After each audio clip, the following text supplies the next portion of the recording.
Maing gabi pag-usap, mga angkol, at syempre sa ating mga pamangkin na nakatutoy pa ngayong oras na to. Tugutin na sabgo ninyo ng mga sa tagatahuran ng mga oras sa mga nasa lansangan ngayon. Kumustamos naman? Medyo siguro may paambon-ambon no? Sa mga lugar na dinadaanan po ninyo. Ingat na po tayo ha. At may nakuha ba akong balita no? Habang tinitingnan ko po yung Facebook feed po natin mga kabisyo. Grabe pala ang ulan mga kabisyo no? Sa mga kababayan po natin no? Sa Cebu. Ayan. Kitang-kita yung baha. Grabe yung baha. Tumataas yung tubig. Grabe siguro ang ulan no? Ayan, ingat po tayo ha, yung mga kababayan po natin, yung mga paryente ninyo no, na nasa Cebu. Grabing ulan no, dito lang sa atin medyo mahina lang no, paambon-ambon na lang. Pero sige lang, ingat pa rin tayo mga kabisyo. At eto ha, 7 days na lang bago ang Aliwan Fiesta. At marami pong nagtatanong siguro kung ano ba yung Aliwan Fiesta 2024 no? Kung ako sa'yo ha, eto gawin mo ngayon. Dapat nakalista na.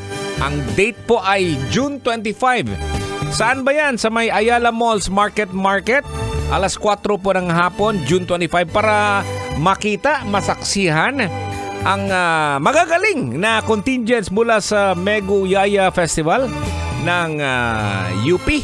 Antipolo, Maytime Festival at Tultugan Festival ng Iloilo. Ayan, syempre, patikim lang po yan, no? Bago ang ating 3 araw na makulay, masaya at maingay na selebrasyon ng Aliwan Fiesta sa June 27, 28, and 29. Again, June 25 pa lang, if you're near lang sa Ayala Malls Market, ayan, masaksihan niyo po kung ano bang meron. Okay, balik po tayo mga kabisyo sa ating pinag-uusapan dito kanina, ang ating mga panganay. Na mahalaga talaga ang mga panganay kasi dahil sa pamumuno po no, sa maraming pagkakataon po, ayan no, ang mga panganay ay nagiging leader sa loob ng pamilya. Whether you like it or not, sila talaga sasabihin, si kuya dapat mutuo kang kuya kay kundili lusion imong kigol. Sila usually yung humahawak ng mga tungkulin. Ayan, tama yan kapag wala ang mga magulang. Halimbawa, magbakasyon yung mga magulang, kaya may trabaho. Ayan, kailangan kang sumunod sa mga magulang. Halimbawa, yung magulang mo sasabihin sa'yo, "Oy, manghugas ka na ng plato." Hugas ka kaagad. O yan ang ginawa ni Uncle Totoy nung bata pa tayo. Akala nyo bunso, no? Sa special treatment. Hindi po. Pag wala yung magulang, sasabihin ng panganay, "Oy, maghugas sa plato." Ito ka na yun. Kung dili ka, masumbagan ka. Yan, sila yung humahawak ng mga tungkulin kapag wala ang magulang. Tulad ng pag-aalaga sa mga nakakabatang kapatid at pagtulong sa magawaing bahay. Yan yon. Pag mabait yung panganay, pero pag hindi, laging inuutusan kayo. Kawawa po mga kabisyo. Kaya nga, sa palagay mo, sino ba ang nararapat na maging panganay? Lalaki o babae at bakit? Ito lang yung masasabi natin, no? Ang pagiging panganay po ay isang mahalagang papel na nangangailangan ng balanse sa pag-aalaga, syempre, pag-aalaga sa sarili at syempre sa pagtulong sa pamilya, no?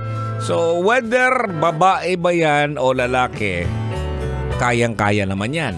Depende lang yan kung paano i-handle ang mga nakakabatang magkakapatid. At depende din yan no, sa mga magulang din. Dapat din yung mga magulang, tuturuan din yung mga bunsong kapatid na paano irespeto ang mga yung panganay. No? Kasi pag hindi naman pinapakita ng magulang yung pagrespeto sa panganay, ayun, hindi yan sinusunod. Diba? Okay!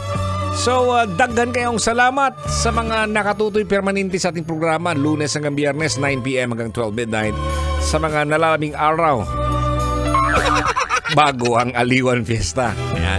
Mamayang madaling araw, no? Feel good morning po mga kabisyo. Alas 5, kasama si Uncle Dagol at saka si Tanya Chinita. So, abangan niyo po yan sa mga nasa biyahe ngayon, naghahanap buhay. So, may makakasama po kayo. Okay, no? And it's time to say goodbye now. And ingat lang po tayo palagi, especially sa mga nasa lansangan, habang nakatutoy sa atin. Ito pa rin ang inyong Uncle Totoy. Uncle Totoy ba to? Dito lang yan sa 90.7 Love Radio. Mayong gabi. kabisyo. Kailangan pa bang i-memorize yan? Love Radio. Basic!